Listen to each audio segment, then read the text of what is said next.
Item ಯಾವುದೇ ಇರಲಿ try ಮಾಡಿ ಆಚಿ ಚಿಕನ್ ಮಸಾಲಾ. ಯುದ್ಧದ ಪರಿಣಾಮದಿಂದ ಕೃಷಿ ಮಾರುಕಟ್ಟೆಗಳ ಮೇಲೆ ಬಿಸಿ ತಾಗಿದೆ. ಅಡುಗೆ ಅನಿಲ ಕೊರತೆ, ಹೋಟೆಲ್ಗಳು ಮುಚ್ಚುವ ಪರಿಸ್ಥಿತಿ ಬಂದಿದೆ. ಆಟೋ ಸಂಚಾರ ಕಡಿಮೆ, ಸರಕು ಸಾಗಾಟಕ್ಕೂ ಕೂಡ ತೊಂದರೆ ನಿರ್ಮಾಣ ಆಗಿದೆ. ರಾಜ್ಯದಲ್ಲಿ ಬಿಸಿಲು ಕೂಡ ಹೆಚ್ಚುತ್ತಾ ಇದೆ. ತರಕಾರಿಗಳ ತಾಜಾತನ ಇದೀಗ ಕಡಿಮೆ ಆಗ್ತಿರೋದು. ಬೆಂಗಳೂರು ಸೇರಿ ರಾಜ್ಯದ ಮಾರುಕಟ್ಟೆಗಳಲ್ಲಿ ಬೇಡಿಕೆ ಕುಸಿತ ಆಗಿದೆ. ಪೂರೈಕೆ ಹೆಚ್ಚು, ಖರೀದಿದಾರರು ಕಡಿಮೆ. ವ್ಯಾಪಾರಿಗಳಿಗೆ ಸಹಜವಾಗಿ ನಷ್ಟ ಆಗ್ತಾ ಇದೆ. ಕಳೆದ 2 ವಾರಗಳಿಂದ ತರಕಾರಿ ದರಗಳಲ್ಲಿ ಭಾರೀ ಕುಸಿತ ಆಗಿರೋದು. ಈರುಳ್ಳಿ 1,600 ರಿಂದ 2,000 ರೂಪಾಯಿಗೆ ಮೊದಲಿತ್ತು. ಇದೀಗ 600 ರಿಂದ 1,000 ಆಗಿದೆ.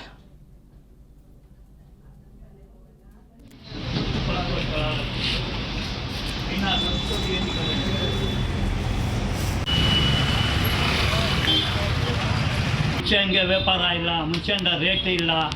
2,000 ರೂಪಾಯಿ ಕ್ವಿಂಟಾಲ್ ಇದೆ, ಇವಾಗ 600-700 ರೂಪಾಯಿ ಕ್ವಿಂಟಾಲು. ವ್ಯಾಪಾರ ಎಲ್ಲ 10 ರೂಪಾಯಿ, ಟೊಮಾಟೊ 10 ರೂಪಾಯಿ, ಈರುಳ್ಳಿ 10 ರೂಪಾಯಿ, ಬೆಳ್ಳುಳ್ಳಿ 100 ರೂಪಾಯಿ kg, ಶುಂಠಿ 60 ರೂಪಾಯಿ kg. ಅಲ್ಲಿ ವ್ಯಾಪಾರ ಮಾಡಿ ಅಂಗಡಿಯವರು ಬಾಡಿಗೆ ಕೆಲಸ ಮಾಡೋರು ದುಡ್ಡು ತಗೊಳ್ಳೋಕ್ಕೆ ತುಂಬ ಕಷ್ಟ ಆಗ್ತದೆ. ಇವಾಗ ಎಷ್ಟಿದೆ ಒಂದು ಕ್ವಿಂಟಲು? ಒಂದು ಕ್ವಿಂಟಲ್ 700 ರೂಪಾಯಿ 600 ರೂಪಾಯಿ ರೀ. ಫಸ್ಟು ಮುಂಚೆ ಇದೆ 2 ತಿಂಗಳು ಮುಂಚೆ 2,000 ರೂಪಾಯಿ, ಇವಾಗ 600 ರೂಪಾಯಿ 700 ರೂಪಾಯಿ kg. 20 ರೂಪಾಯಿ 30 ರೂಪಾಯಿ ಮಾಡ್ಬಂದಿದೆ, ಇವಾಗ 10 ರೂಪಾಯಿ kg. ಹೋಟೆಲ್ಗಳು ಇಲ್ಲ, ಗಿರಾಕ್ಗಳು ಇಲ್ಲ, ಚಿಲ್ಲರೆ ಗಿರಾಕಿನ ವ್ಯಾಪಾರ ಆಗ್ತದೆ. ಅದೇ ಟೊಮೊಟೊ ಎಷ್ಟಿದೆ? ಟೊಮಾಟೊ 10 ರೂಪಾಯಿ kg. ಅದು ಮುಂಚೆ ಎಷ್ಟಿದೆ ಒಂದು ಬಾಕ್ಸ್ಗೆ? ಮುಂಚೆ ಬಾಕ್ಸು 500 ರೂಪಾಯಿ 600 ರೂಪಾಯಿ ಇದೆ, ಇವಾಗ 100.